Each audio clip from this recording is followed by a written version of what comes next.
أعوذ بالله من الشيطان الرجيم. بسم الله الرحمن الرحيم. الحمد لله الذي أنزل على عبده الكتاب ولم يجعل له عوجا قيما لينذر بأسا شديدا من لدنه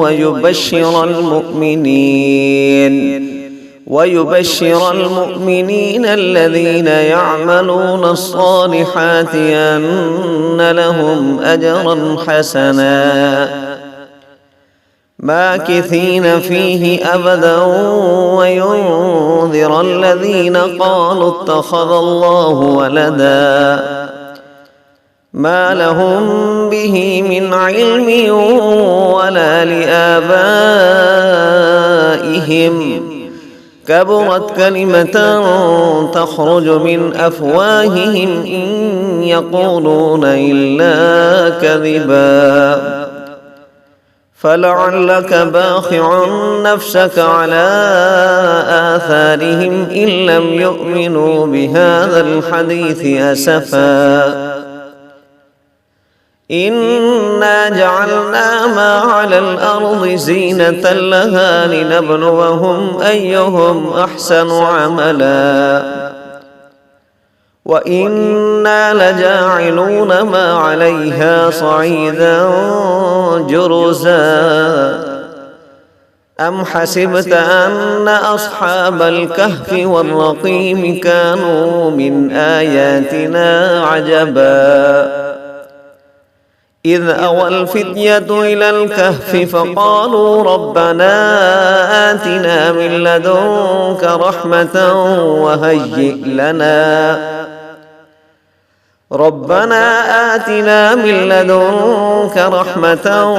وهيئ لنا من أمرنا رشدا فضربنا على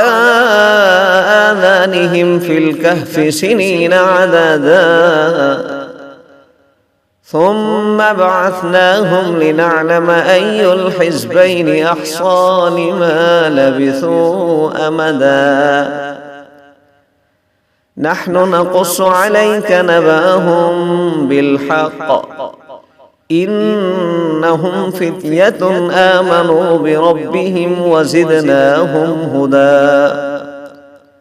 وربطنا على قلوبهم إذ قاموا فقالوا ربنا رب السماوات والأرض لن ندعو من دونه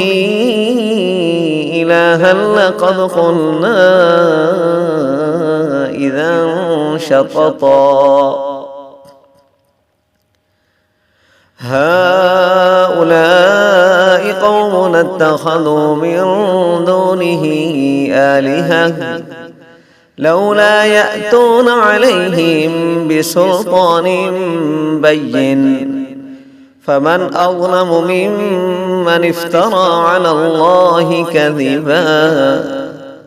وإذ اعتزلتموهم وما يعبدون إلا الله فأووا إلى الكهف ينشر لكم ربكم من رحمته ويهيئ لكم من أمركم مرفقا وترى الشمس إذا طلعت تزاور عن كهفهم ذات اليمين وإذا غربت تقرضهم ذات الشمال وهم في فجوة منه ذلك من آيات الله من يهد الله فهو المهتد ومن يضلل فلن تجد له وليا مرشدا وتحسبهم أيقاظا وهم رقود ونقلبهم ذات اليمين وذات الشمال وكلبهم باسط ذراعيه بالوصيد لو اطلعت عليهم لوليت منهم فرارا ولملئت منهم رعبا وكذلك بعثناهم ليتساءلوا بينهم قال قائل منهم كم لبثتم قالوا لبثنا يوما أو بعض يوم قالوا ربكم أعلم بما لبثتم فابعثوا أحدكم بورقكم هذه إلى المدينة فلينظر أيها أزكى طعاما فليأتكم برزق منه وليتلطف ولا يشعرن بكم أحدا إنهم إن يظهروا عليكم يرجموكم أو يعيدوكم في ملتهم ولن تفلحوا إذا أبدا وكذلك أعثرنا عليهم ليعلموا أن وعد الله حق وأن الساعة لا ريب فيها إذ يتنازعون بينهم أمرهم فقالوا ابنوا عليهم بنيانا ربهم أعلم بهم قال الذين غلبوا على أمرهم لنتخذن عليهم مسجدا سيقولون ثلاثة رابعهم كلبهم ويقولون خمسة سادسهم كلبهم رجما بالغيب ويقولون سبعة وثامنهم كلبهم قل ربي أعلم بعدتهم ما يعلمهم إلا قليل فلا تمار فيهم إلا مراء ظاهرا ولا تستفت فيهم منهم أحدا ولا تقولن لشيء إني فاعل ذلك غدا إلا أن يشاء الله واذكر ربك إذا نسيت وقل عسى أن يهديني ربي لأقرب من هذا رشدا ولبثوا في كهفهم 300 سنين وازدادوا 9 قل الله أعلم بما لبثوا له غيب السماوات والأرض أبصر به وأسمع ما لهم من دونه من ولي ولا يشرك في حكمه أحدا واتل ما أوحي إليك من كتاب ربك لا مبدل لكلماته ولن تجد من دونه ملتحدا واصبر نفسك مع الذين يدعون ربهم بالغداة والعشي يريدون وجهه ولا تعد عيناك عنهم تريد زينة الحياة الدنيا ولا تطع من أغفلنا قلبه عن ذكرنا واتبع هواه وكان أمره فرطا وقل الحق من ربكم فمن شاء فليؤمن ومن شاء فليكفر ومن شاء فليكفر إنا أعتدنا للظالمين نارا أحاط بهم سرادقها وإن يستغيثوا يغاثوا بماء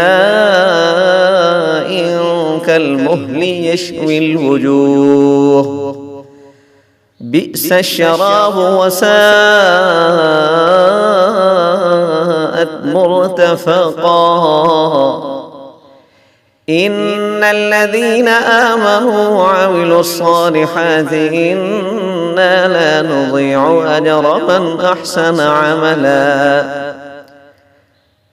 أولئك لهم جنات عدن تجري من تحتهم الأنهار يحلون فيها من أساور من ذهب ويلبسون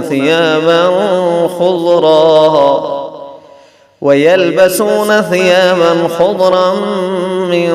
سندس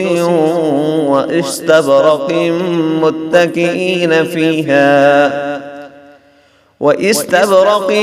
متكئين فيها على الأرائك نعم الثواب وحسنت مرتفقا واضرب لهم مثلا رجلين جعلنا لأحدهما جنتين من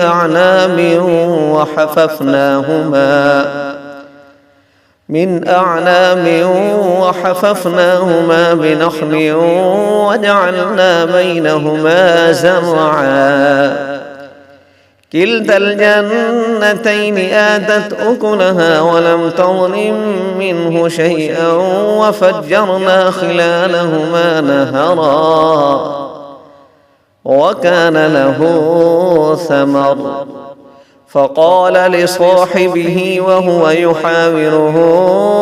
أنا أكثر منك مالا وأعز نفرا ودخل جنته وهو ظالم لنفسه قال ما أظن أن تبيد هذه أبدا وما أظن الساعة قائمة ولئن رددت إلى ربي لأجدن خيرا منها منقلبا قال له صاحبه وهو يحاوره أكفرت بالذي خلقك من تراب ثم من نطفة ثم سواك رجلا لكن هو الله ربي ولا أشرك بربي أحدا ولولا إذ دخلت جنتك قلت ما شاء الله لا قوة إلا بالله إن ترني أنا أقل منك مالا وولدا فعسى ربي أن يؤتيني خيرا من جنتك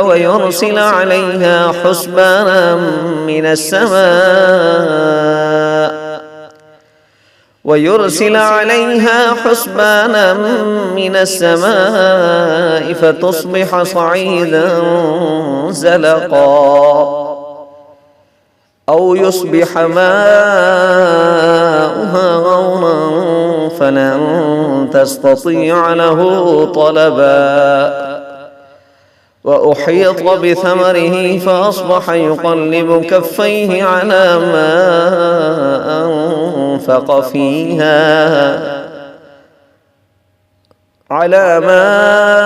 أنفق فيها وهي خاوية على عروشها ويقول يا ليتني لم أشرك بربي أحدا ولم تكن له فئة ينصرونه من دون الله وما كان منتصرا. هنالك الولاية لله الحق، هو خير ثوابا وخير عقبا. واضرب لهم مثل الحياة الدنيا كماء أنزلناه من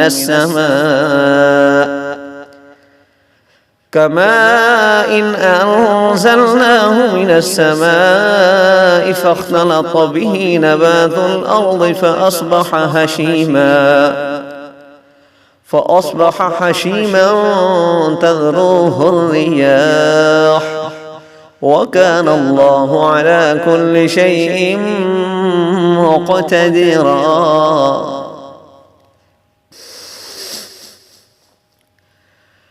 واضرب لهم مثل الحياة الدنيا كماء أنزلناه من السماء فاختلط به نبات الأرض فأصبح هشيما تذروه الرياح، وكان الله على كل شيء مقتدرا. المال والبنون زينة الحياة الدنيا، والباقيات الصالحات خير عند ربك ثوابا وخير أملا. ويوم نسير الجبال وترى الأرض بارزة وحشرناهم فلم نغادر منهم أحدا وعرضوا على ربك صفا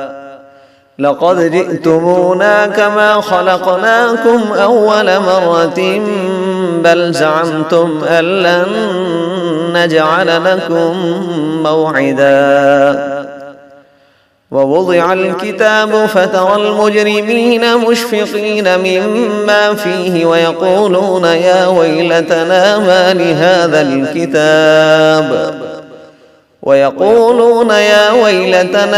لهذا الكتاب لا يغادر صغيرة ولا كبيرة إلا أحصاها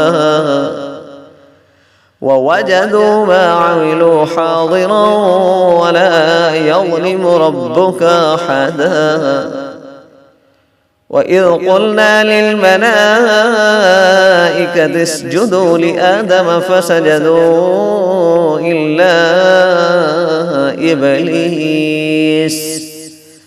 كان من الجن ففسق عن أمر ربه أفتتخذونه وذريته أولياء من دوني وهم لكم عدو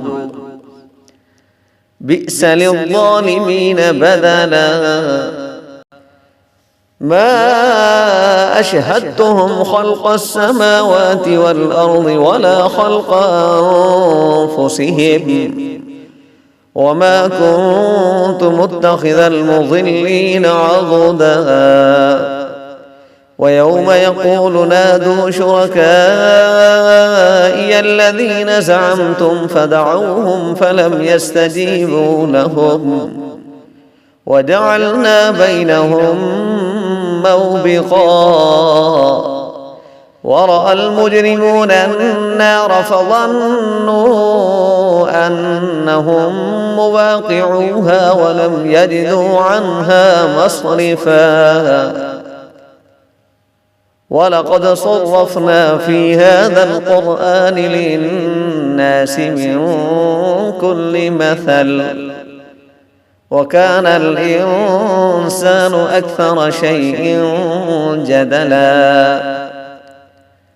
وما منع الناس أن يؤمنوا إذ جاءهم الهدى ويستغفروا ربهم إلا أن تأتيهم سنة الأولين أو يأتيهم العذاب قبلا. وما نرسل المرسلين إلا مبشرين ومنذرين ويجادل الذين كفروا بالباطل ليدحضوا به الحق واتخذوا آياتي وما أنذروا هزوا ومن أظلم ممن ذكر بآيات ربه فأعرض عنها ونسي ما قدمت يداه إنا جعلنا على قلوبهم أكنة أن يفقهوه وفي آذانهم وقرا وإن تدعهم إلى الهدى فلن يهتدوا إذا أبدا وربك الغفور ذو الرحمة لو يؤاخذهم بما كسبوا لعجل لهم العذاب بل لهم موعد لن يجدوا من دونه موئلا وتلك القرى أهلكناهم لما ظلموا وجعلنا لمهلكهم موعدا وإذ قال موسى لفتاه لا أبرح حتى أبلغ مجمع البحرين أو أمضي حقبا فلما بلغا مجمع بينهما نسيا حوتهما فاتخذ سبيله في البحر سربا فلما جاوزا قال لفتاه آتنا غداءنا لقد لقينا من سفرنا هذا نصبا قال أرأيت إذ أوينا إلى الصخرة فإني نسيت الحوت وما أنسانيه إلا الشيطان أن أذكره واتخذ سبيله في البحر عجبا قال ذلك ما كنا نبغي فارتد على آثارهما قصصا فوجدا عبدا من عبادنا آتيناه رحمة من عندنا وعلمناه من لدنا علما قال له موسى هل أتبعك على أن تعلمني مما علمت رشدا قال إنك لن تستطيع معي صبرا وكيف تصبر على ما لم تحط به خبرا قال ستجدني إن شاء الله صابرا ولا أعصي لك أمرا قال فإن اتبعتني فلا تسألني عن شيء حتى أحدث لك منه ذكرا فانطلقا حتى إذا ركبا في السفينة خرقها قال أخرقتها لتغرق أهلها لقد جئت شيئا إمرا قال ألم أقل إنك لن تستطيع معي صبرا قال لا تؤاخذني بما نسيت ولا ترهقني من أمري عسرا فانطلقا حتى إذا لقيا غلاما فقتله قال أقتلت نفسا زكية بغير نفس لقد جئت شيئا نكرا قال ألم أقل لك إنك لن تستطيع معي صبرا قال إن سألتك عن شيء بعدها فلا تصاحبني قد بلغت من لدني عذرا. فانطلقا حتى إذا أتيا أهل قرية استطعما أهلها فأبوا أن يضيفوهما فوجدا فيها جدارا يريد أن ينقض فأقامه. قال لو شئت لاتخذت عليه أجرا. قال هذا فراق بيني وبينك، سأنبئك بتأويل ما لم تستطع عليه صبرا. أما السفينة فكانت لمساكين يعملون في البحر فأردت أن أعيبها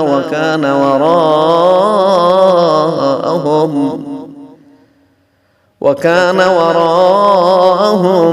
ملك يأخذ كل سفينة غصبا. وأما الغلام فكان أبواه مؤمنين فخشينا أن يرهقهما طغيانا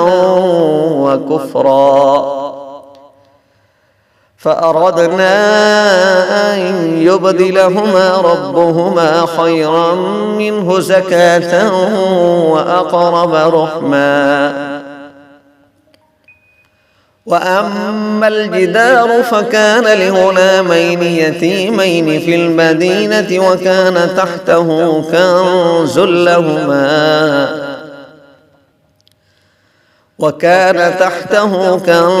لهما وكان أبوهما صالحا.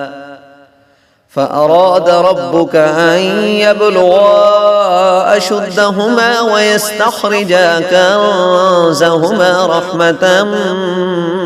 من ربك وما فعلته عن أمري ذلك تأويل ما لم تسطع عليه صبرا. ويسألونك عن ذي القرنين قل سأتلو عليكم منه ذكرا. إنا مكنا له في الأرض وآتيناه من كل شيء سببا فأتبع سببا حتى إذا بلغ مغرب الشمس وجدها تغرب في عين حمئة ووجد عندها قوما. قلنا يا ذا القرنين إما أن تعذب وإما أن تتخذ فيهم حسنا. قال أما من ظلم فسوف نعذبه ثم يرد إلى ربه فيعذبه عذابا نكرا. وأما من آمن وعمل صالحا فله جزاء الحسنى وسنقول له من أمرنا يسرا. ثم أتبع سببا حتى إذا بلغ مطلع الشمس وجدها تطلع على قوم لم نجعل لهم من دونها سترا. كذلك وقد أحطنا بما لديه خبرا. ثم أتبع سببا حتى إذا بلغ بين السدين وجد من دونهما قوما لا يكادون يفقهون قولا.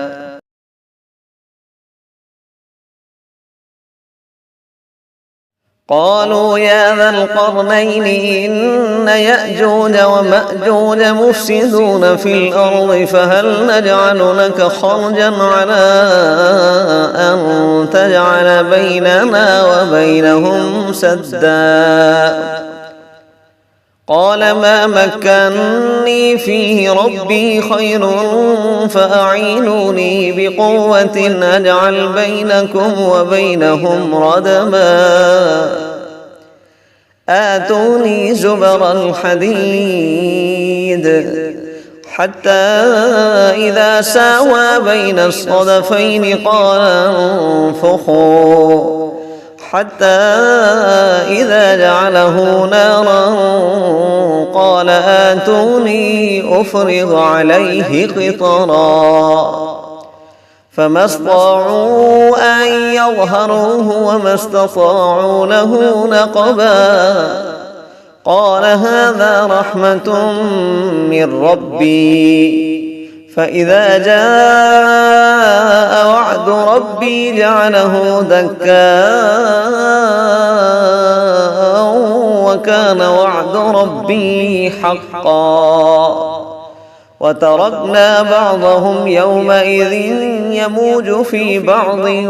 ونفخ في الصور فجمعناهم جمعا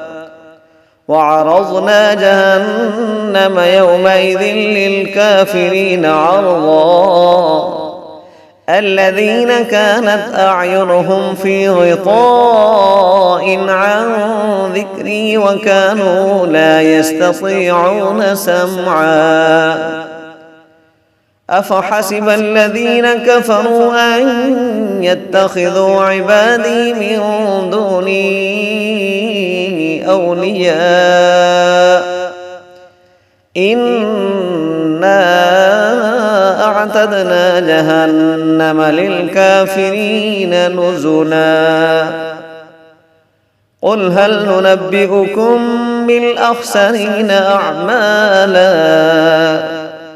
الذين ضل سعيهم في الحياة الدنيا وهم يحسبون أنهم يحسنون صنعا أولئك الذين كفروا بآيات ربهم ولقائه فحبطت أعمالهم فلا نقيم لهم يوم القيامة وزنا ذلك جزاؤهم جهنم بما كفروا واتخذوا آياتي ورسلي هزوا إن الذين آمنوا وعملوا الصالحات كانت لهم جنات الفردوس نزلا خالدين فيها لا يبغون عنها حولا قل لو كان البحر مدادا لكلمات ربي لنفد البحر قبل أن تنفد كلمات ربي ولو جئنا بمثله مددا قل إنما أنا بشر مثلكم يوحى إلي أنما إلهكم إله واحد فمن كان يرجو لقاء ربه فليعمل عملا صالحا ولا يشرك بعبادة ربه أحدا.